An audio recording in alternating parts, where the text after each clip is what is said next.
सभी विद्यार्थियों का स्वागत है। आइए पाठ पढ़ते हैं सार लेखन यानी सार कैसे लिखें।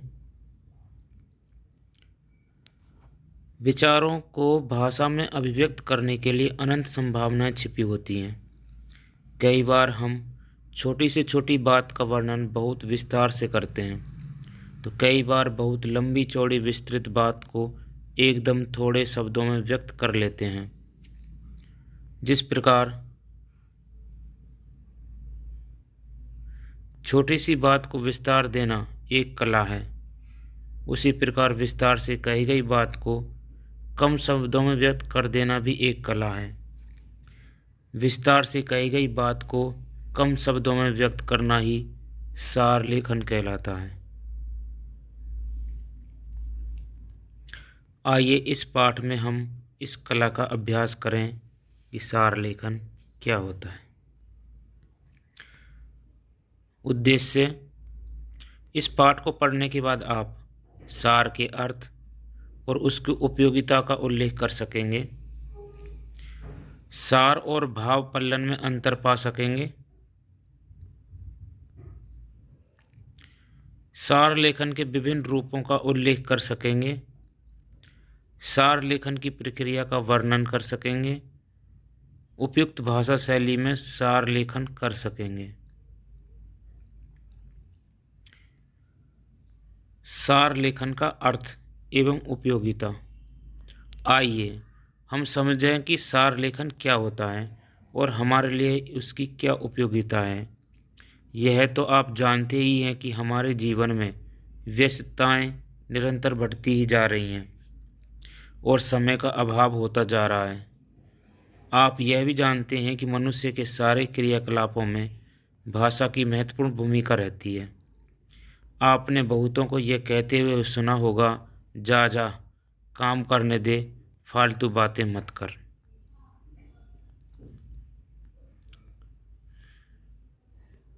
इसका अर्थ हुआ कि फालतू बातें न करके उचित, उपयुक्त और संक्षिप्त बात करने का महत्व है।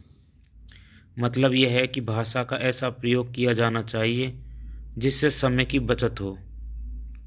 अगर कम शब्दों का प्रयोग करेंगे तो समय भी कम खर्च होगा और दूसरा आदमी भी हमारी बातें ध्यानपूर्वक सुनेगा। इसके अतिरिक्त संचार क्रांति के इस युग में टेलीफोन, फैक्स आदि पर पैसे भी बचेंगे। कम शब्दों में बात करना या लिखना एक कौशल है, एक कला है। जीवन के विभिन्न क्षेत्रों में इससे लाभ होता है। यह तो हुआ कम शब्दों में अपनी बात कहने का भाषाई कौशल।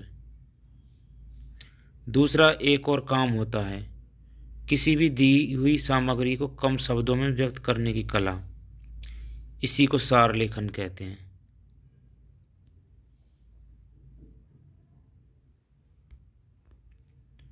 सार लेखन में किसी दूसरे के द्वारा लिखी गई विस्तृत बात को उसका मूल भाव सुरक्षित रखते हुए कम शब्दों में प्रस्तुत किया जाता है।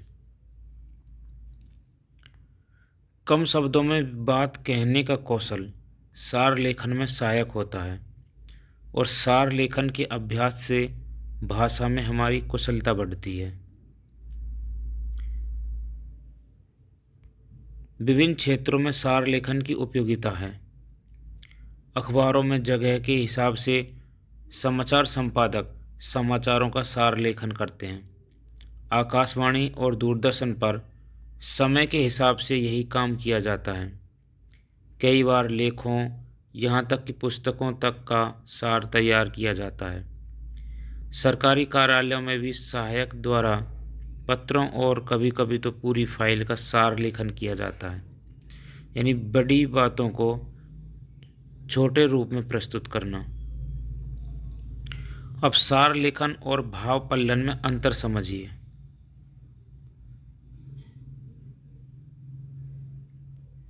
सार लेखन और भाव पल्लन के अंतर को आगे दिए गए आरेख द्वारा समझा जा सकता है कि सार लेखन और भाव पल्लवन में क्या अंतर है। कोई सामग्री दी हुई है, बहुत बड़ी सामग्री है, उसके मूल भाव को छोटा करना सार हो गया। परंतु अगर कोई उक्ति यानी सूक्ति दी हुई कोई बात कही गई है छोटी, लेकिन उसी बात को बहुत बड़ा चढ़ाकर यानी कि विस्तार से वर्णन करना भाव पल्लवन होता है। ये आप समझ गए होंगे। बड़ी सामग्री को छोटे में लिखना, कम शब्दों में लिखना सार लेखन, और छोटी बात को यानी को विस्तार से बताना भाव पल्लवन होता है।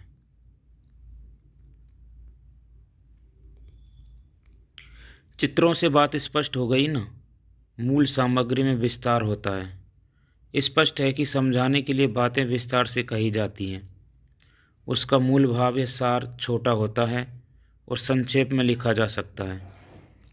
इसलिए आरेख में सामग्री वाली लकीर लंबी है। सार वाली लकीर सामग्री वाली लकीर की 1/3 है। सार लेखन प्राय मूल सामग्री का 1/3 होता है।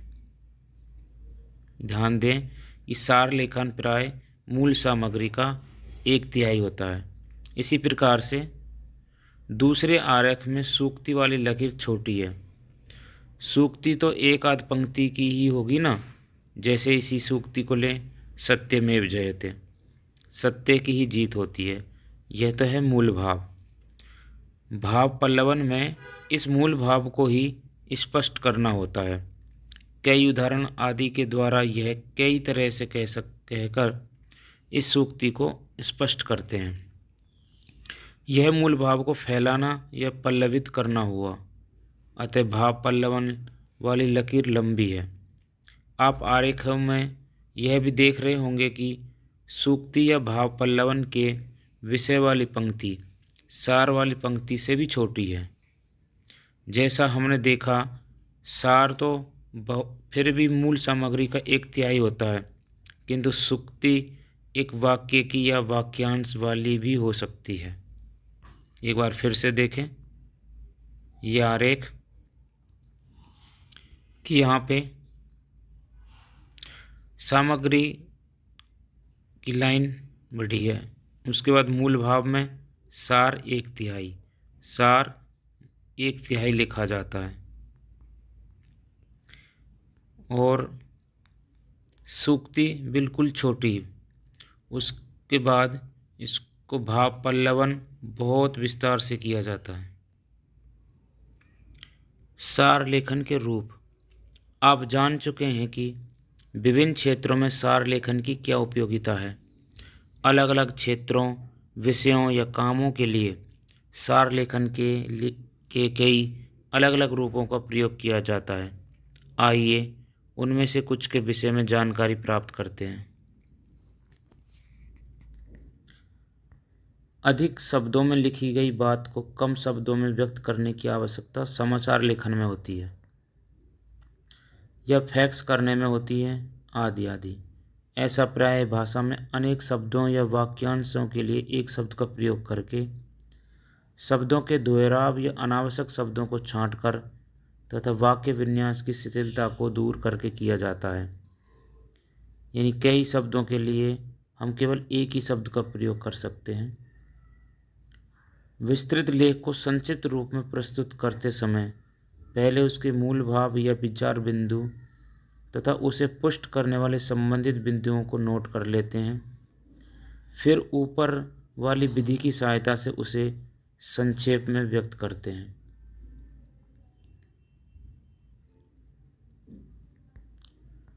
उपर्युक्त सभी स्थितियों में सार लेखक मूल सामग्री को प्राय कई बार गौर से पढ़कर अपनी भाषा में उसका सार प्रस्तुत कर देता है, किंतु साहित्यिक रचनाओं जैसे उपन्यास, कहानी आदि का सार प्रस्तुत करते समय यह प्रयास किया जाता है कि लेखक की भाषा और शैली भी यथासंभव बची रहे।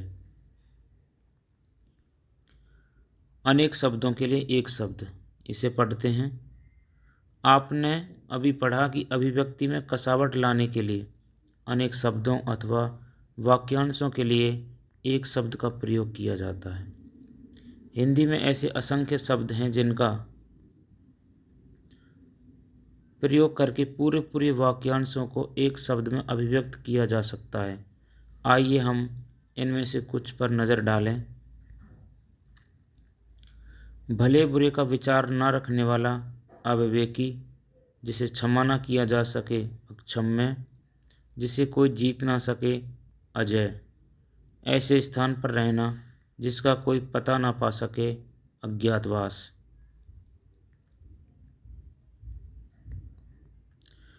बहुत बढ़ा चढ़ाकर कही गई बात, अत्युक्ति, जिसके समान कोई दूसरा ना हो, अद्वितीय, जो निंदा के योग्य ना हो, अनिंद्य, जिसके बिना काम ना चल सके, अनिवार्य, वह नियम जो व्यापक नियम के विरुद्ध हो, अपवाद, जिसका विवाह ना हुआ हो, अविवाहित, जिस पर अभियोग चलाया जाए, अभियुक्त, जिस पर विश्वास किया जा सके, विश्वसनीय, जो पहले कभी ना हुआ हो, अभूतपूर्व या अपूर्व।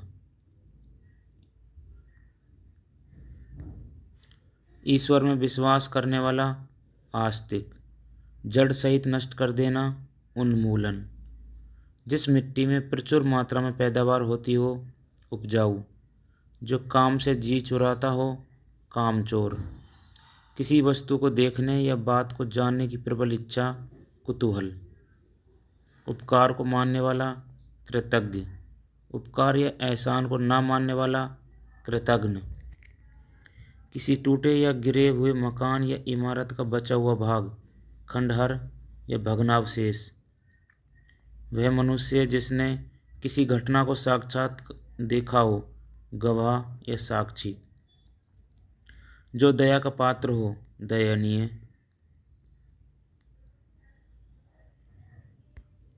बहुत दूर तक की बात सोचने वाला, दूरदर्शी, स्थल का वह भाग जो चारों ओर से जल से घिरा हो, द्वीप, किसी रास्ते से कहीं घुसने या जाने की रुकावट, नाकाबंदी, जिससे हानि या अनर्थ की आशंका ना हो, निरापद, वह स्थान जहाँ कोई मनुष्य ना हो, निर्जन।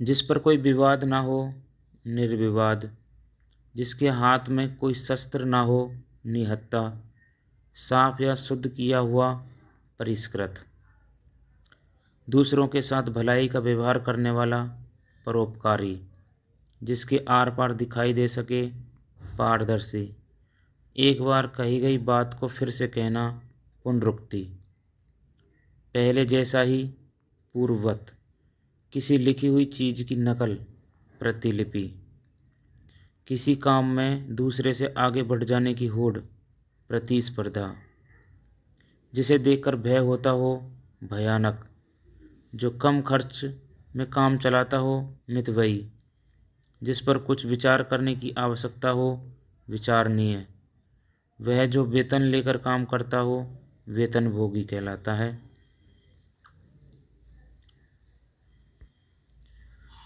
मेहनत करके पेट पालने वाला व्यक्ति, श्रमजीवी या मेहनतकश, जिसके बेढंगेपन पर लोग हंसी उड़ाएं, हास्यास्पद, हित या भला चाहने वाला हितैषी, और किसी के रूप रंग आदि का विवरण हुलिया कहलाता है। ये तो हुए वाक्यांश। इन सब के लिए हम एक ही शब्द के प्रयोग द्वारा समझ सकते हैं। सार लेखन की प्रक्रिया। सार लेखन करते समय कुछ बातों का ध्यान में रखना आवश्यक है। इन्हें नीचे दिया गया है कि जब भी हम सार लिखें तो इन बातों का ध्यान रखें। सार लेखन के चरण: मूल बिंदु का चयन, संबंधित बिंदुओं का चयन, मूल और संबंधित बिंदुओं को क्रम देना, अनावश्यक सामग्री को छोड़ना और उपयुक्त आकार में सार लिखना। सार लेखन हमेशा 1/3 शब्दों में लिखा जाता है। आइए हम एक एक करके इन पर विचार करें। आप किसी भी गद्यांश को पढ़ने पर पाएंगे कि लेखक उसमें विशिष्ट रूप से किसी बात पर पाठक का ध्यान केंद्रित करना चाहता है। यही उस गद्यांश का मूल भाव होता है। गद्यांश को 2-3 बार पढ़कर उसके मूल भाव को समझा जा सकता है।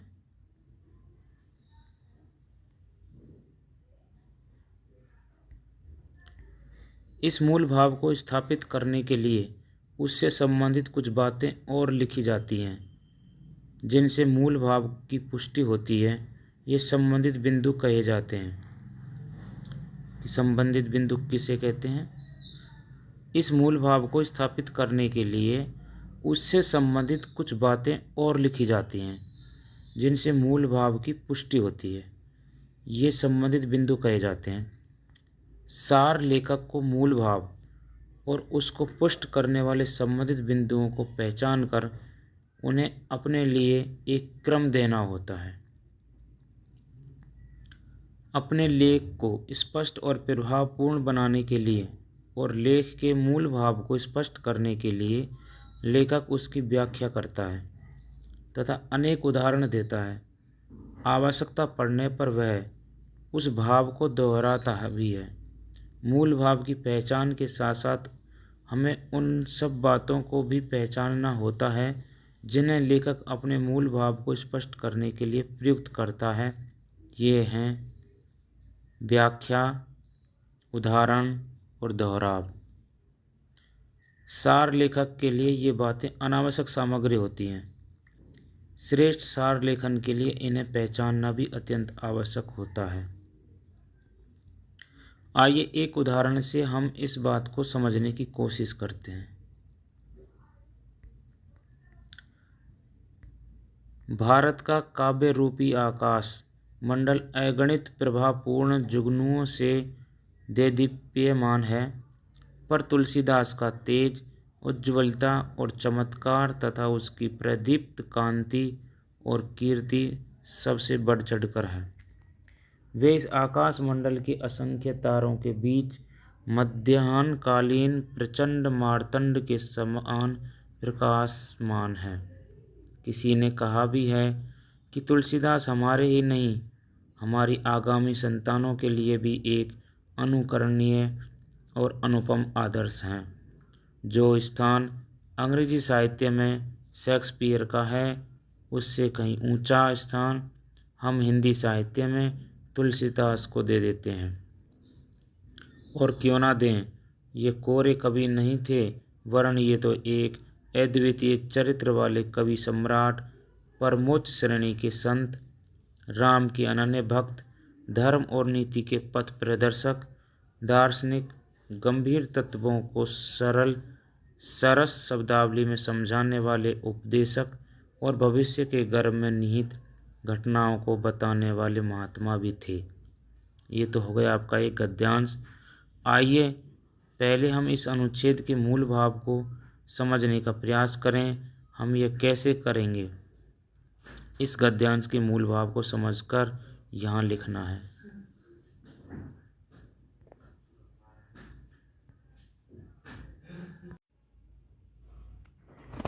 आपने ठीक समझा। इस गद्यांश का मूल भाव है कवि तुलसीदास की महत्ता। इस मूल भाव को पुष्ट करने वाले संबंधित बिंदु हैं। भारत में असंख्य श्रेष्ठ कवि हैं, तुलसीदास उनमें अधिक श्रेष्ठ हैं। और वे कोरे कवि ही नहीं, बल्कि चरित्रवान, राम भक्त, महात्मा, दार्शनिक, पथ प्रदर्शक, सरल भाषा में गूढ़ार्थ बताने वाले उपदेशक और भविष्य दृष्टा भी थे। ऊपर इन बिंदुओं को व्यवस्थित क्रम में भी दिया गया है। आइए देखें कि उक्त गद्यांश के कौन कौन से अंश व्याख्या, उदाहरण और दोहराव की कोटि में आते हैं। समझते हैं कि वे इस आकाश मंडल के असंख्य तारों में मध्यकालीन मार्तंड के समान प्रकाशमान है।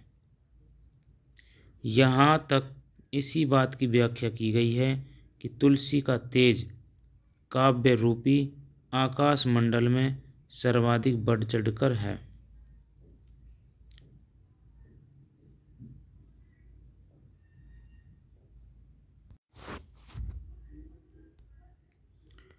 अपनी बात को स्पष्ट करने के लिए लेखक ने शेक्सपियर का उदाहरण दिया है।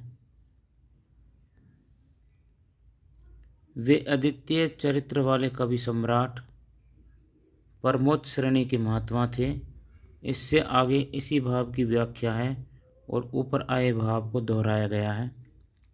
सार लेखन करते समय हम ऊपर की बातों को छोड़ सकते हैं। अपनी बात को प्रभावशाली बनाने के लिए लेखक निम्नलिखित भाषाई कौशलों का प्रयोग भी करता है, जैसे मुहावरे, लोकोक्तियों का, कथाएं, अलंकार, सूक्तियाँ और उदाहरण और विशेष शैली। उक्त गद्यांश में बढ़ चढ़कर होना मुहावरा है। काव्य रूपी प्रकाश में रूपक अलंकार है। किसी ने कहा है वाक्य में उदाहरण है। अगणित प्रभावपूर्ण जुगनुओं वाक्य में दो विशेषण हैं और बहुसी संज्ञा हैं। क्यों ना दें, विशेष शैली का प्रयोग है। लेकिन सार लेखन करते समय हम ऐसी बातों को भी छोड़ देंगे। यही ध्यान देना है कि सार लेखन में हमें बहुत ही सरल भाषा में लिखना है, सरल शब्दों में लिखना होगा। अब हम उक्त गद्यांश का सार लेखन लिखने के लिए तैयार हैं, लेकिन एक बात का ध्यान रखना है, सार लिखते समय भाव तो लेखक का रखना ही होता है, किंतु भाषा अपनी रखनी होती है। लेखक की भाषा लेने पर उपयुक्त सार लेखन बहुत कठिन हो जाता है। पहले हमें उस गद्यांश का भाव समझना है, उसके बाद फिर अपने भाव में, अपनी भाषा में, अपने शब्दों में वो सार लेखन लिखना होगा। इन सब बातों को ध्यान में रखते हुए हम उक्त गद्यांश का सार इस रूप में कर सकते हैं कि भारत में असंख्य श्रेष्ठ कवि हैं, पर तुलसीदास उनमें अत्यधिक महत्वपूर्ण हैं, क्योंकि वे कोरे कवि ही नहीं बल्कि चरित्रवान, राम भक्त, महात्मा, दार्शनिक, पथ प्रदर्शक, सरल भाषा में गूढ़ार्थ बताने वाले उपदेशक और भविष्य दृष्टा भी थे। इस प्रकार से हम सार लेखन लिख सकते हैं। आपने देखा कि यह सार मूल गद्यांश का लगभग 1/3 है। सार लिखने के बाद यह भी अवश्य देख लेना चाहिए कि कोई महत्वपूर्ण बिंदु छूट तो नहीं गया है और कोई अनावश्यक बात तो नहीं लिखी गई है। अपनी भाषा में चुस्त दुरुस्त कर लेनी चाहिए। निम्नलिखित गद्यांश को ध्यान से पढ़िए।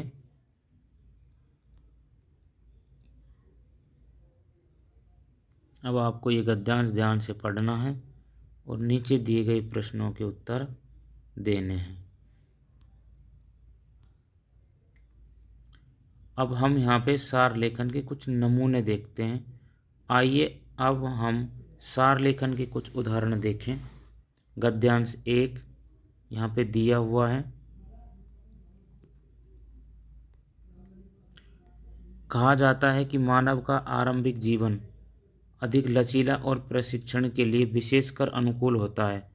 यदि माता पिता, अध्यापक और सरकार तीनों मिलकर प्रयास करें तो वे बालक को जैसा चाहें वैसा वातावरण देकर उसकी जीवन दिशा का निर्धारण कर सकते हैं।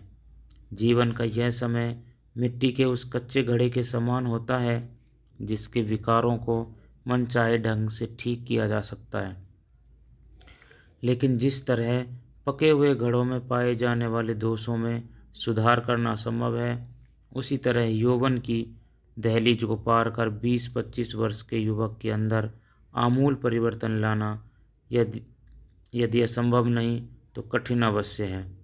कच्ची मिट्टी किसी भी सांचे में ढालकर किसी भी नए रूप में बदली जा सकती है, लेकिन जब वह एक बार एक प्रकार की बन गई तब उसमें परिवर्तन लाने का प्रयास बहुत ही कम सफल हो पाता है। किसी लड़के या लड़की के व्यक्तित्व के निर्माण का मुख्य उत्तरदायित्व हमारे समाज, हमारी सरकार एवं स्वयं माता पिता पर है और कुछ स्वयं लड़के या लड़की पर भी है। कोई भी व्यक्ति अपने ध्येय में, उद्देश्य में तभी सफल हो सकता है जब वह अपने जीवन के आरंभिक दिनों में भी वैसा करने का प्रयास करे। इस दृष्टि में विद्याध्ययन का समय ही मानव जीवन के लिए विशेष महत्व रखता है। हम सभी का और स्वयं विद्यार्थियों का भी यही कर्तव्य है कि सभी इस तथ्य को हमेशा अपने सामने रखें। ये तो हो गया आपका पूरा एक गद्यांश। अब आपको ये ध्यान से समझना है कि इसका 1/3 सार लिखना है। इसको 1 से 2 बार अवश्य पढ़ें और मूल भाव समझने का प्रयास करें।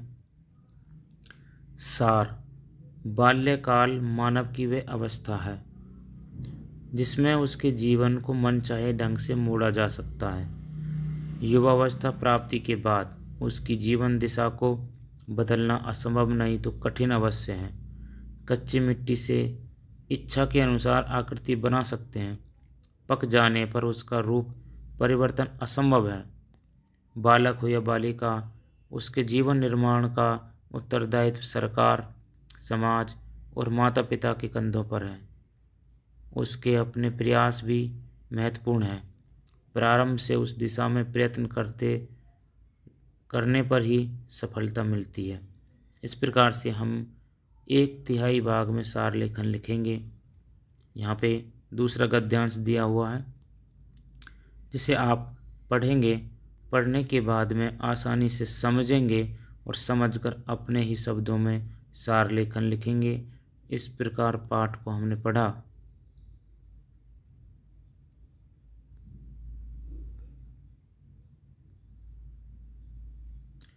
अब पढ़ते हैं सरकारी कार्यालयों में सार लेखन कैसे करें। आप जानते हैं कि सरकारी कामकाज में हर फाइल में कागज़ों का ढेर बढ़ता जाता है। एक फाइल में कागज़ों का निपटारा कई सीटों, डेस्कों,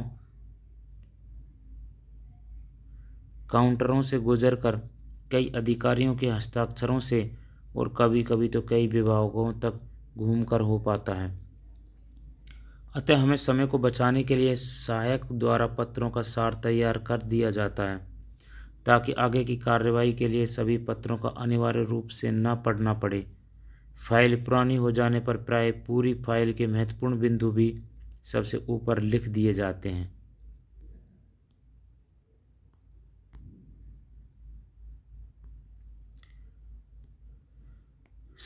सरकारी पत्रों का सार लेखन करते समय भी मोटे तौर पर सार लेखन के चरणों का पालन किया जाता है। साथ ही सबसे पहले क्रम संख्या, अधिकारी का पदनाम, संबंधित विभाग या मंत्रालय, पत्र संख्या तथा दिनांक का उल्लेख भी कर दिया जाता है। आइए सरकारी पत्र के सार का एक नमूना देखें। यह है मूल पत्र। पत्र संख्या यहाँ दी हुई है। मानव संसाधन विकास मंत्रालय, भारत सरकार यानी शिक्षा विभाग का मूल पत्र है। प्रेषक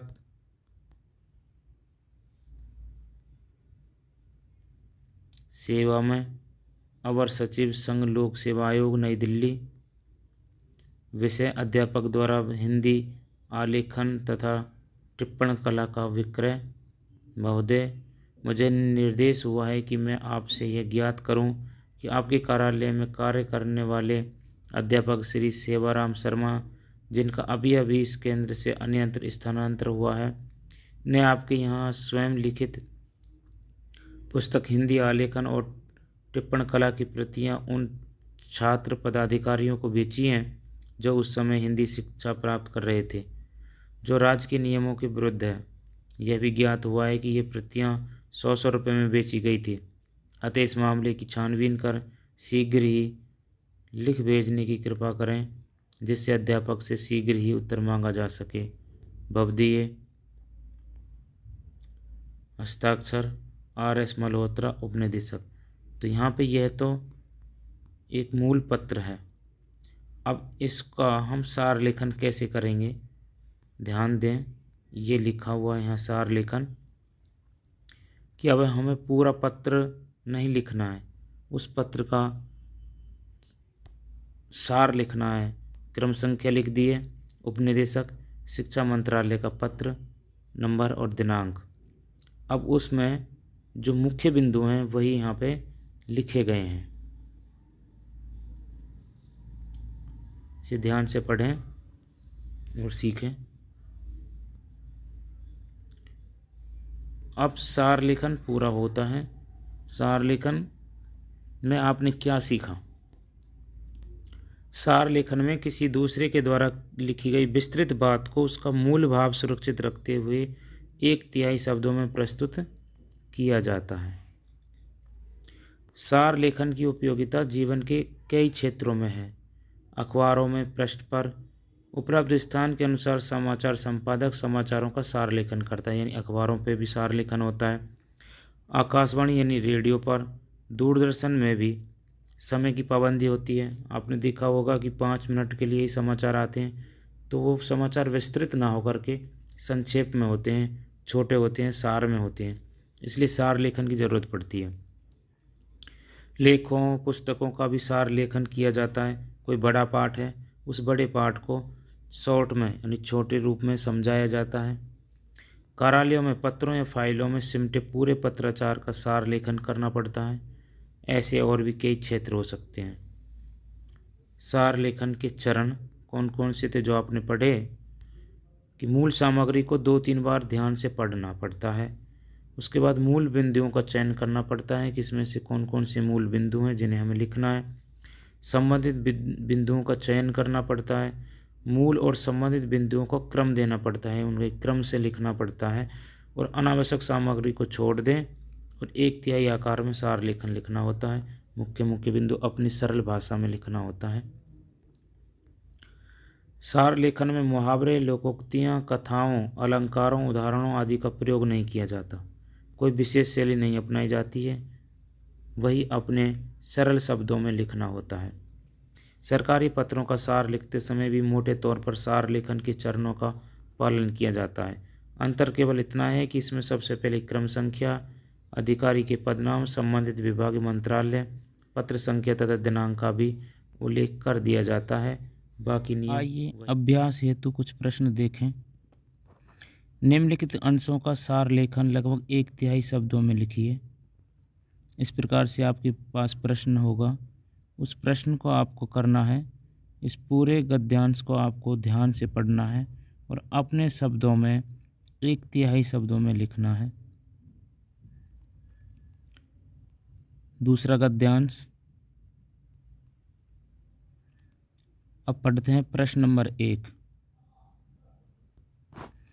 सार लेखन और भाव पल्लवन में मुख्य अंतर लिखिए। कभी कभी किसी बात का विस्तार से वर्णन करने की आवश्यकता होती है और कभी कभी विस्तार से कही गई बात को अथवा अपनी बात को कम से कम शब्दों में व्यक्त करना अनिवार्य होता है। अभिव्यक्ति के ये दोनों ही तरीके बात को कहने के कौशल हैं। छोटी सी बात को विस्तार से कहना भाव पल्लवन का क्षेत्र है और विस्तृत बात को कम में कहना सार लेखन ही है। जब समय का अभाव हो तो सार रूप में अभिव्यक्ति का महत्व बढ़ जाता है। अब प्रश्न नंबर 2। सरकारी कार्यालयों में सार लेखन का विशेष महत्व क्यों है? उल्लेख कीजिए। सरकारी कार्यालयों में सार लेखन का विशेष महत्व है क्योंकि वहाँ अनेक सहायक अधिकारी, विभाग आदि होते हैं। अतः समय बचाने के लिए सहायक पत्रों का सार तैयार करना आवश्यक हो जाता है। फाइल पुरानी हो जाने पर प्राय पूरी फाइल के महत्वपूर्ण बिंदु भी सबसे ऊपर लिख दिए जाते हैं। सर्वाधिक उपयुक्त विकल्प चुनकर पूछे गए प्रश्न का उत्तर दीजिए। सार लेखन के लिए क्या आवश्यक नहीं है? आपने पाठ में पढ़ा था कि आवश्यक बिंदु कौन कौन से हैं। तो अनावश्यक सामग्री का त्याग कर देना चाहिए, मूल बिंदु का चयन भी करना चाहिए, मुख्य बिंदुओं को क्रम में लगाना चाहिए, क्रम देना चाहिए। लेकिन क्या आवश्यक नहीं है? सूक्तियों का सुंदर उपयोग, क्योंकि सार लेखन में हमें सूक्तियों का प्रयोग, अलंकारों का प्रयोग, लोकोक्ति और मुहावरों का प्रयोग नहीं करना चाहिए। सार लेखन को अपने शब्दों में सरल भाषा में लिखना होगा।